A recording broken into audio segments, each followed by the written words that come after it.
Important बात थी, हमने जनाब ऑलमोस्ट 500 एक्टिविटीज की, जिसमें 140 एक्टिविटीज अक्रॉस द कंट्री थी। 140 activities, south Africa, West Indies, USA, England, France, Germany, etcetera etcetera. 140 से बड़ी एक्टिविटीज होती है।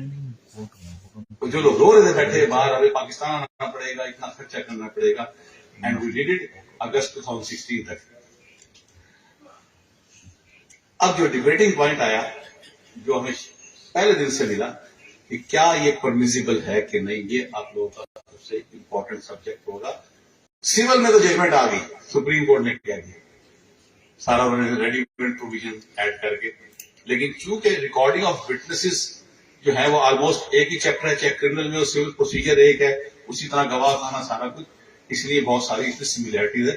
तो सवाल मैंने खुद रेज किया ऑडियंस के सामने कि आपके जहनों में ये क्वेश्चन राइज होना चाहिए कि क्या हमारा लॉ को परमिट करता है। वो वकील है, आपको जज कन्फ्रंट कर जाए, क्या करेंगे कि सुहेल नाफी लेक्चर देगा इसलिए मांगे? नो, आपने कह रहा है ये लॉ हमें परमिट कर रहा है इसलिए है। If you don't have the law, you can not force the जज to do which is not in existence at all. अब ये डिबेटिंग पॉइंट आ गया।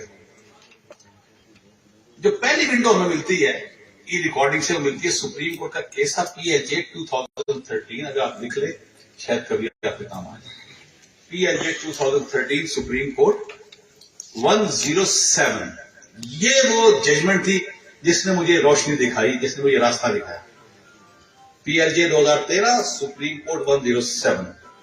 ये केस क्या था? ये केस था खातून के साथ रेप हुआ, वो पुलिस स्टेशन गई, पिंडी का केस था, उसका पर्चा नहीं दिया गया, और सुप्रीम कोर्ट को जब पता लगा, सुप्रीम कोर्ट ने सुओ मोटो जुडिशियल में नोटिस ले लिया। देखिए जी 107, सुप्रीम कोर्ट ने सुओ मोटो नोटिस ले लिया। और एक लंबी स्टोरी है क्या हुआ, लेकिन सुप्रीम कोर्ट ने उस वक्त एक प्रिंसिपल सेटल किया। वो प्रिंसिपल क्या था कि evidence of rape victim should be recorded in appropriate cases through video conferencing, so that the victims, particularly juvenile victims, do not need to be present in court. ये supreme court ने एक चारों advocate generals की उनको on board किया और ये चीज तय हो गई। अब जो रेप केस में एविडेंस होती है, क्या वो ऑर्डिनरी केस की एविडेंस से डिफरेंट होती है? नो, उसी तरह गवाह आता है, उसी तरह बयान देता है, जीरा होती है, सारा कुछ होता है। या रेप केस पे एविडेंस का जो मैं उस वक्त की बात कर रहा हूं, तो खैर आपके लॉ भी नया आ गया कि रेप केस की एविडेंस में क्या कोई नया कानून अप्लाई करता है? नो। क्या रेप केस के केसेस में कोई वारसी कोड है इसका इंफ्रास्ट्रक्चर? Answer is no. एक सही बड़ी है, जबरदस्त प्रिंसिपल सेटल है कि सुप्रीम कोर्ट या हाई कोर्ट जब कोई डिसीजन देती है तो तस्वुर ये होता है कि इसके सारे जो एंसिलरी या इंसिडेंटल इश्यूज थे उनके सामने थे, लॉ उनके सामने था, और हर चीज को मद्देनजर रख के उन्होंने ऑर्डर पास किया। इसका मतलब ये हुआ कि यहां से रास्ता मिला कि एविडेंस थ्रू वीडियो लिंक जो है वो हो सकती है। ये that was the first light जिसने मुझे इंप्रेस किया। अगर इन केसों में हो सकती है तो बाकी केसों में क्यों नहीं हो सकती?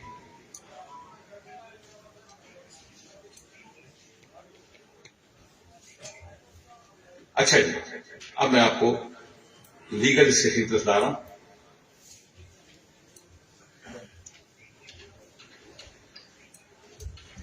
अब आया था MCR, इस एग्जैक्टली जो लीगल कवरेज है वो क्या। अब जो आपसे बातें कर रहा हूं, मैं आपको बहुत अदब से रिक्वेस्ट करूंगा, उनको बड़े गौर से सुनिएगा, क्योंकि ये बातें शायद आपको दोबारा फिर सुनने को ना मिले। बहुत इंपॉर्टेंट लीगल डिस्कशन में मैं एंटर हो रहा हूं, और एक अच्छे वकील की बड़ा जरूरी इस चीज को समझना। 12 तक है मेरा, अच्छा, तो please keep in mind, this is very important. जब हम प्रोफेशन में एंटर हुए थे ना, तो उस्ताद ने कहा था, और हमें पता लगा कि कानून को जितनी दफा पढ़ोगे हर दफा कुछ ना कुछ नया मिलेगा। वही अल्फाज है, वही कॉमा, वही सेमीकोलन, वही कॉलन, लेकिन हर दफा पढ़ने से कुछ ना कुछ मिलता जरूर है, प्रोवाइडेड कि तुम्हारे जहन में कितनी क्रिटिकल अप्रोच है। चैप्टर 25 है CRPC का, जो डील करता है रिकॉर्डिंग ऑफ एविडेंस को, सेक्शन 353 से लेके 365 से तक कि गवाह है, कैसे आएगा, कैसे एग्जामिन होगा, डिमीनियर होगा, दैट इज द चैप्टर। और it has to get chapter 10 of कानून शहादत, इसको बाद में डिस्कस करता हूँ। तो सर मैंने इसको पढ़ना शुरू कर दिया कि मैं इस एंगल से पढ़ना चाह रहा था कि मुल्ज़िम की अटेंडेंस फिजिकली जब गवाह का बयान रिकॉर्ड हो रहा होता है क्या जरूरी है। मैंने इस एंगल से इस चैप्टर को पढ़ना शुरू किया। इस चैप्टर के अंदर मैंने गौर से देखा तो पता लगा जो वर्ड है प्रेजेंस हाजिरी को टोटल 7 टाइम इस्तेमाल हुआ है पूरे चैप्टर के अंदर। और ये किसको 7 time, total 7 time, 5 time relate कर रहा है ये एक्यूज को, प्रेजेंस ऑफ एक्यूज, और 2 टाइम रिलेट कर रहा है presence of court and magistrate. बस सिर्फ प्रेजेंस, फिजिकल की बात नहीं कर रहा। फिर मैंने देखा दूसरा वर्ड अटेंडेंस। पता ये लगा इस पूरे चैप्टर में अटेंडेंस का लफ्ज 2 दफा इस्तेमाल हुआ है, और वो भी एक्यूज को और उसके प्लीडर के हवाले से। This gave me some another thought. क्या ना, माइंड अप्लाई करते हैं चीजों को तो आपको चीजें मिलती रहती सारी। नोवेयर वर्ड प्रेजेंस और attendance is used for witness. जितनी भी लफ्ज अटेंडेंस और प्रेजेंस इस्तेमाल हुआ वह कि मुल्ज़िम की मौजूदगी में शहादत लिखी जाएगी, लेकिन ये कहीं लिखा कि विटनेस का प्रेजेंस या फिजिकली प्रेजेंस होना जरूरी है। वहां लफ्ज witness, evidence shall be examined, evidence shall be recorded. ठीक है, अब इसको आगे जाके मैं आपको और आगे चीजें क्लियर करूंगा जो आपको। उसके बाद आप आगे, आपका चैप्टर 10 है कानून शहादत, ऑर्डर 1984। वो रिलेट करता है आर्टिकल 130 से स्टार्ट होता है और आर्टिकल 154 तक जाता है। इसका पूरा एक मैकेनिज्म है कि बयान कैसे होगा, जिरा कैसे होगी और फला एक्सेट्रा एक्सेट्रा। इस पूरे चैप्टर के अंदर, इस पूरे चैप्टर में लफ्ज प्रेजेंस 1 दफा इस्तेमाल हुआ है, ओनली वंस, और वो भी रेसिटेशन के अंदर जाके। अब आगे बात जो चलिए कि तो फिर हम इसको फिजिकल प्रेजेंस में लाजमी है या फिर हम इसको अदरवाइज दे सकते हैं। चलिए सर आगे चलते हैं। ये मैंने इसलिए आपसे बातें की सारी कि आपको लीगल पोजीशन समझ आ जाए। Just a minute please.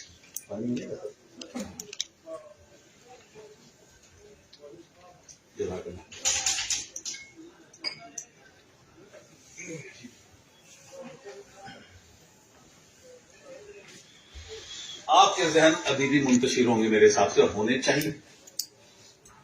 लेकिन अब जो मैं आपसे बात करूंगा उसके बाद आपके जहन का इंतशार मैं उम्मीद करता हूं खत्म हो जाए। वो कैसे? आपका एक चैप्टर 40 है सीआरपीसी का, सेक्शन 503 से लेकर 508A तक। ये क्या है पता है आपको? Of commission for the examination of witness. Criminal में कमीशन के थ्रू एविडेंस रिकॉर्ड करने का यह इख्तियार आपको दे रहे हैं।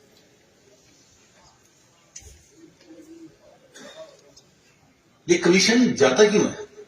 कोई बता सकते हैं मुझे? एविडेंस रिकॉर्ड करने का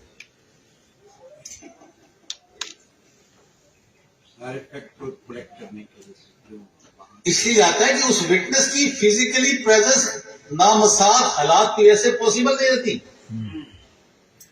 आप अगर 500 इसको पढ़ेंगे ना अपना जो है इस चैप्टर को,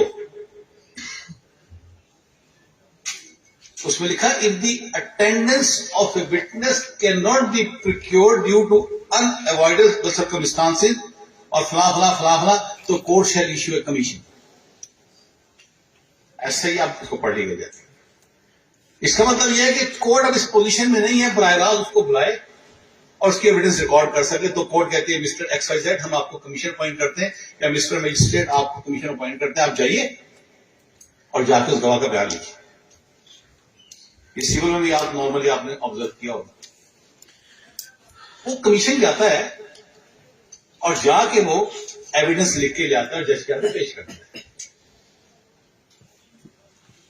कहता है वो इसमें एक बहुत इंपॉर्टेंट बात तय हुई कि अब जो शुरू पे जाऊंगा पहली बात पे कि रिकॉर्डिंग ऑफ एविडेंस का जो मैंने कहा था सबसे इंपॉर्टेंट कंपोनेंट है वो है कम्युनिकेशन। यही कहा था आपको मैंने। अब इस कमीशन ने क्या किया, एविडेंस लेके उस कम्युनिकेशन को डेवलप किया बिटवीन द जज एंड द विटनेस। हुआ कमीशन के थ्रू, गवाह सामने नहीं था और गवाह के सामने जज नहीं था। अब जब आपकी सीआरपीसी बनी थी उस वक्त क्या मॉडर्न डिवाइसेस थी? नहीं। लेकिन अंग्रेज बेवकूफ नहीं था, उसको पता था ऐसे हालात पैदा हो सकते हैं कि गवाह की अटेंडेंस पॉसिबल ना हो, बीमारी की वजह से या लॉन्ग ट्रैवलिंग की वजह से एक्सेट्रा। सो देयरफॉर हमने ये डिवाइस क्रिएट कर दी कि इस तरीके से इसकी एविडेंस रिकॉर्ड हो जाए, तो लीगली प्रोटेक्टेड हो जाए। अब इस तरीके से जब ये डिवाइस अपना हुआ तो वो कम्युनिकेशन का जो एलिमेंट था वो एस्टैब्लिश हो गया। अब देखें, मैंने इसको कहा लफ्ज क्या है, कमीशन का भी इश्यू होता है, the attendance of a witness can not B procured without the amount of delay, expense और इनकन्वीनियंस। अब सवाल आपके आ गया, अगर यही प्रेजेंस विटनेस की इस टीवी के ऊपर आ जाए फिर क्या होगा? क्योंकि जब सीआरपीसी बनी थी ना ये टीवी था, ना ये सिस्टम थे, ना कुछ और था, इसलिए कहा कि गवाह और जज का face to face intact possible नहीं रहा, तो एक तीसरा बंदा अपॉइंट कर दिया। आज तीसरा बंदा ये है, थर्ड पर्सन टुडे, जो आपकी जो कांटेक्ट है गवाह का और आपको एस्टैब्लिश करना। तो वो चीज जो अंग्रेज टाइम बनाई थी उस वक्त के हालात के मुताबिक थी। अभी आपसे मैं एक और बात करूंगा आगे चल के कि कानून, अच्छा कानून क्या होता है, इसी हवाले से आगे चल के बात करता हूं। लेकिन इससे पहले करूंगा, अब आपसे मैं, माशाल्लाह काफी सारे वकला बैठे हैं, आप सिविल में भी बोलते, क्रिमिनल में एक लफ्ज यूज करते हैं पोजेशन, करते हैं ना। पोजेशन की कितनी काइंड है? जवाब, सिंबॉलिक पोजेशन, फिजिकल पोजेशन, ठीक है, और फला फला 4-5 है कि नहीं। कंस्ट्रक्टिव पोजेशन यानी बेसिक चीज क्या है?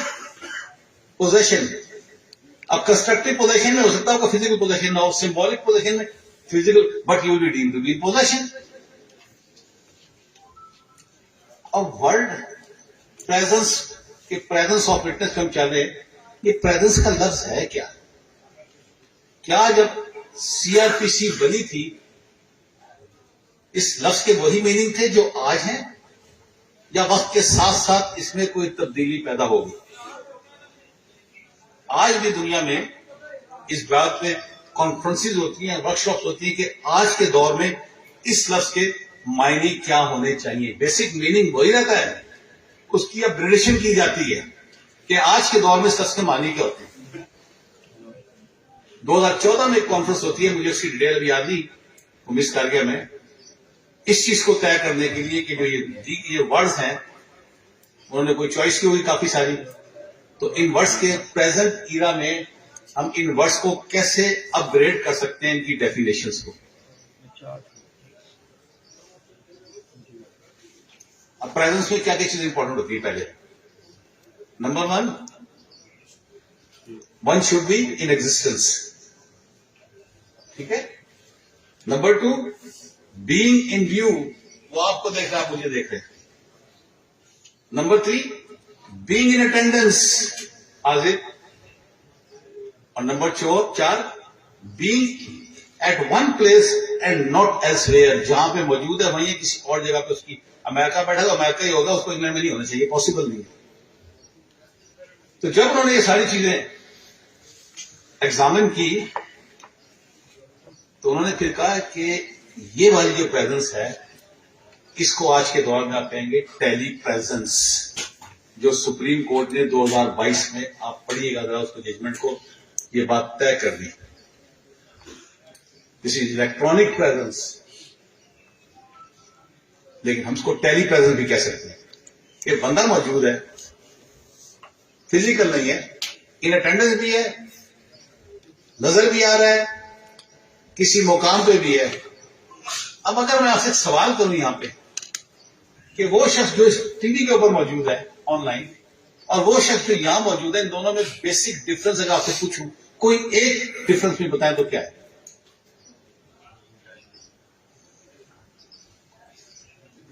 वो डिफरेंस ये है कि आप उसको टच नहीं कर सकते, सिर्फ बाकी सब कुछ वही है जो आम हालात में बचे। That is the only difference and no other difference is there. तो इसको उन्होंने कहा टेली प्रेजेंस। अब आ जाते हैं वहां पे एक आर्गुमेंट डेवलप हुआ जो सुप्रीम कोर्ट ने जवाब दिया, वर्चुअल। वर्चुअल पता है क्या होता है? वर्चुअल जिसकी एग्जिस्टेंस नहीं होती। आपने सुना होगा वर्चुअल यूनिवर्सिटी, सुना होगा आपने कभी? उस यूनिवर्सिटी की एग्जिस्टेंस नहीं है, बस वो हवाई सी चीज है, लेकिन वो अपना काम कर रही है। आप बैठे हैं नेट पे काम कर रहे हैं, ऑनलाइन कर रहे हैं सारा कुछ। जिस तरह बिल्डिंग बनी हुई है आपकी फलां यूनिवर्सिटी की फलां, इस तरह उसकी बाज़ाब्ता कोई वो नहीं है। But virtual is also a reality in certain circumstances को सुप्रीम कोर्ट ने क्लियर किया आज 2022 में सिविल साइड में। मैं आपको यहां बताता हूं, कल वर्ल्ड कप का फाइनल हुआ है फुटबॉल का, किस किसने देखा? सारों ने देखा। अच्छा, कौन जीता है? अर्जेंटीना। किसी के टीवी पे ऐसा गया है कि फ्रांस जीत गया? जी बताइए, नहीं आया? नहीं। किसी के टीवी पे यह आया कि गोल 4-4 हुए, 3-3 नहीं हुए? नहीं आया। अब आपसे एक सवाल का जवाब दीजिए कि वो जो उस ग्राउंड के अंदर बैठ के मैच देख रहा था और जो आप टेलीविजन पे मैच देख रहे थे बैठ के घर में, उन दोनों में फर्क क्या था? जो वो देख रहा है वही आप देख रहे थे। आप बल्कि उससे बेहतर माहौल में देख रहे थे, कभी कैमरा इधर चला जाता है, कभी तो जाता है, रिप्ले मिल जाता है आपको देख। ऐसा ही है कि नहीं? लेकिन ये नहीं हो सकता कि फुल बैक मैसी हो तो सेंटर में मैसी आ जाए 1 मिनट के लिए। तो तय क्या हुआ कि दोनों तरफ समा एक है। अब वर्चुअल रियलिटी में चीज क्या होती है? वर्चुअल रियलिटी में चीज ये होती है कि आप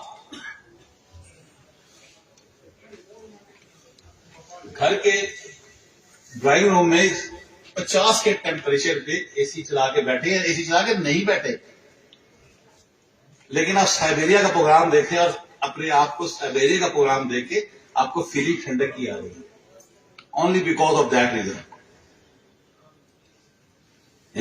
वर्चुअल रियलिटी क्या होती है कि आप टूर डी फ्रांस फेस में हिस्सा ले रहे हैं, वो देख रहे हैं आप बैठे हुए, ठीक है, और आप घर के वहां पे लोग रेगिस्तानों सहराओं में खड़े हैं, आप घर के ड्राइंग में बैठ के देख रहे हैं वो चीज। तो this is the call virtual reality. तो इंडिया ने 2002 में कहा कि this is not virtuality, this is reality. कि जो लोग आर्गुमेंट करते थे, इन्होंने कहा नो, वर्चुअलिटी रियलिटी। अब उन्होंने जो जबरदस्त बात की, आपसे बात अगली बार करना चाहूंगा कि कानून जो है कब तक अच्छा होता है? जब तक वो हर चैलेंज का जवाब देता रहे। कानून बनाने वालों के ज़हन में 100 साल बाद के भी हालात होते हैं, और सबसे बेहतर कानून वो है जो हर चैलेंज को रिस्पॉन्ड कर दे और कहते हैं अगर कानून आज के हालात का जवाब नहीं दे रहा तो it's not a good law, it's a bad law. तो अगर आज मॉडर्न ये हालात आ गए, अगर आपका लॉ इसको रिस्पॉन्ड नहीं कर रहा, तो यू कैन नॉट से CrPC is good law, but I से कि लॉ रिस्पॉन्ड कर रहा है। ये अलग बात है, उसमें कुछ आप थोड़ी बहुत शक्ल कभी आपको करनी पड़ जाए, लेकिन ये नहीं कह सकते। वो कहते हैं लॉ वो बेकार हो गया फिर अगर वो रिस्पॉन्ड नहीं कर रहा।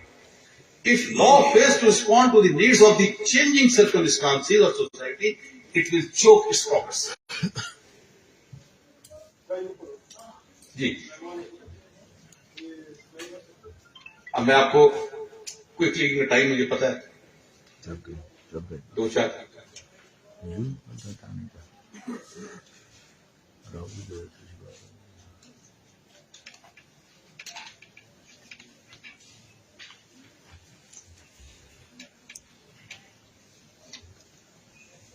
अच्छा, अब इसके बेनिफिट्स पे बात करनी जरूरी नहीं है, मैंने कहा वो आपको बता दिया। बेनिफिट्स इसके बेताश हैं, नुकसान शायद बहुत मामूली से हैं, इसलिए मैं उसको डिस्कस कर लूंगा, लेकिन 2-3 बेनिफिट आपसे जरूर शेयर करूंगा जो आप खुद मानेंगे, प्लीज थैंक यू, जो आप खुद मानेंगे कि ये ऐसे बेनिफिट हैं जिससे हम बहुत सारे इश्यूज को कंफर्टेबली रिजॉल्व कर सकते हैं। आपका जो चैप्टर मैंने 25 सीआरपीसी का बताया, उसमें एक प्रोविजन है डिमीनियर ऑफ ए विटनेस। कितने लोगों ने पढ़ा डिमीनियर? नहीं पढ़ा होगा, जरूर पढ़ लो बेटा जाके। कम से कम आज की इस प्रेजेंटेशन के बाद आप पे अब लाजिम है कि जिस तरह आप कौमी प्लानिंग के एहतराम में खड़े हो जाते हैं, इस तरह आप पे अब लाजिम आप जाके चैप्टर 25 को जरूर पढ़ लें आज, ताकि आपकी जितनी गुफ्तगू हुई है आपको आपके लिए नॉलेज में इजाफा कर सके। अंग्रेज ने जब कानून बनाया था ना, तो उसने रखा कि डिमीनियर ऑफ ए विटनेस के कोर्ट के अंदर गवाह का डिमीनियर क्या, उसका कंडक्ट क्या, उसका बिहेवियर क्या है, उसकी वजह क्या थी। कई दफा आप देखेंगे अदालतों में, मतलब मैं भी आपको मिसाल दे दूंगा कि गवाह की जबान और उसकी बॉडी लैंग्वेज दोनों में जमीन आसमान का फर्क होता है, और आप फील कर रहे होते हैं कि ये कहीं और से बोल रहा है या ये सच नहीं बोल रहा। कई केसों में आपने नोट किया होगा कि गवाह जवाब देने से पहले ट्विस्ट करता है, कभी एक जवाब देगा, कभी दो देगा, कभी तीन देगा। कई केसों में महसूस किया होगा लंबे लंबे पॉज देता है, एक 30 सेकंड जवाब मिनट बाद जवाब दे रहा है, कभी इधर देख रहा है, कभी उधर देख रहा है। ये डिमीनियर जो है ना गवाह का बड़ा रेलिवेंट होता है, और इसीलिए उन्होंने कहा कि अगर जज डिमीनियर देखे तो उसको नोट करे। क्यों नोट करे? कि जब आप एप्रिसिएशन ऑफ एविडेंस के प्रिंसिपल पे जाते हैं तो ये डिमीनियर रेलिवेंट बन जाता है, और जज ये राय कायम कर सकता है कि इसकी बॉडी लैंग्वेज चूंकि कंट्रास्ट थी इसके अल्फाजों के साथ, लिहाजा मैं समझता हूं कि इसने बयान में कोई ना कोई गड़बड़ की है। ठीक है, मैंने गुजरांवाला में एक गवाह का डिमीनियर नोट करके मैंने मुल्जिम बरी किया, और सुप्रीम कोर्ट तो फैसला बहाल रहा इसी पॉइंट पे कि जज ने आपके गवाह का कोर्ट के अंदर डिमीनियर नोट किया, जो गवाह हमारे सामने आई नहीं है, लेकिन रिकॉर्ड में चीज आ गई, इसका जवाब दो, जिससे तय हो रहा है गवाह झूठ बोल रहे। अब सपोज इसी केस को आज के दौर में ले लेते हैं। आज अगर कोर्ट में उस गवाह की रिकॉर्डिंग के टाइम उसकी वीडियो रिकॉर्डिंग भी हो रही है और वो ये रिकॉर्डिंग प्रिजर्व हो जाए, 10 साल बाद केस सुप्रीम कोर्ट पहुंचता है, और सुप्रीम कोर्ट देखना चाहती है कि एग्जैक्टली आज 19 दिसंबर 2022 को इस प्रोसीडिंग में क्या हुआ, और वो सुप्रीम कोर्ट उसको प्ले कर देती है, और वो डिमीनियर सुप्रीम कोर्ट के सामने आ जाता है या हाई कोर्ट के सामने आ जाता है। तो क्या सुप्रीम कोर्ट या हाई कोर्ट बेटर पोजीशन में नहीं होगी उसको अप्रिशिएट करने के लिए, या ये तय करने के लिए ट्रायल जज की ऑब्जर्वेशन ठीक थी कि नहीं?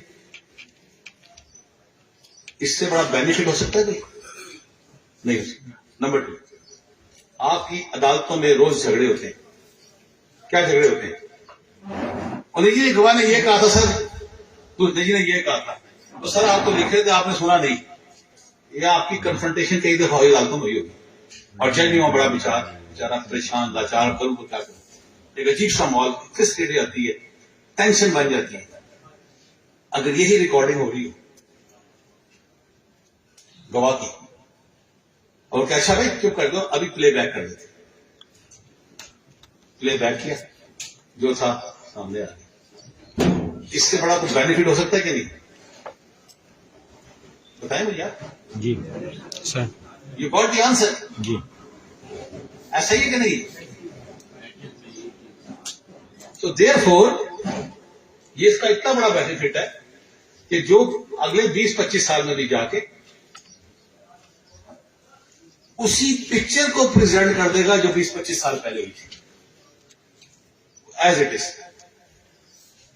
और अगर नहीं है तो डेफिनेटली फिर तो कागजों की बुनियाद पे हम तय करेंगे, या अपने उस जज की विजडम के मुताबिक तय करेंगे, इसलिए बात जो की है ठीक की है। Finally coming to the challenges, जो सबसे, मैं आपको इसकी बात कर रहा हूं, ये चैलेंज सबसे बड़ा आ गया। एक और बात आपके जहन में शायद उठ गई हो, चैलेंजेस के हवाले से कर दूं कि डॉक्यूमेंट एविडेंस के हवाले से क्या होगा। कोई गवाह डॉक्यूमेंट, इसका जवाब भी सुप्रीम कोर्ट ने दे दिया। जो मैंने 2013 में गुफ्तगू जब पहली दफा लेक्चर दिया था, मैंने कहा आप इस डॉक्यूमेंट्स को इन एडवांस व्हाट्सएप पे शेयर कर दें उस गवाह के साथ। और जब एडवांस सुप्रीम कोर्ट ने ये अल्फाज इस्तेमाल किए 100% कि आप वो डॉक्यूमेंट व्हाट्सएप पे इन एडवांस शेयर कर दें और गवाह ने जो बयान दोगा उसको मुताबिक दे। अब जो अगला और सबसे इंपॉर्टेंट चैलेंज है कि गवाह बैठा है अमेरिका में, और गवाह के बयान की वक़्त उसी वक्त होती है जब उसका बयान वॉलंटियर हो। तो लोगों ने सवालात किए, सर पता ये लगे 1 मिनट के लिए कि वो कैमरे में तो नहीं आ रहा, तो हो सकता है किसी पीछे बंदूक दिखा उसको रखा हो कि तूने ये बयान देना है। बड़ा रेलिवेंट क्वेश्चन है। एक तो सुप्रीम कोर्ट ने इसको भी आंसर कर दिया और मैं आपको मजीद आंसर कर देता हूं। सुप्रीम कोर्ट ने कहा जब आप इसको वीडियो रिकॉर्डिंग पे जाएं तो कैमरे का जो वो है अपर्चर जो होता है उसको आप वाइडर जूम कीजिएगा, वाइडर कर दें ताकि आपको पूरा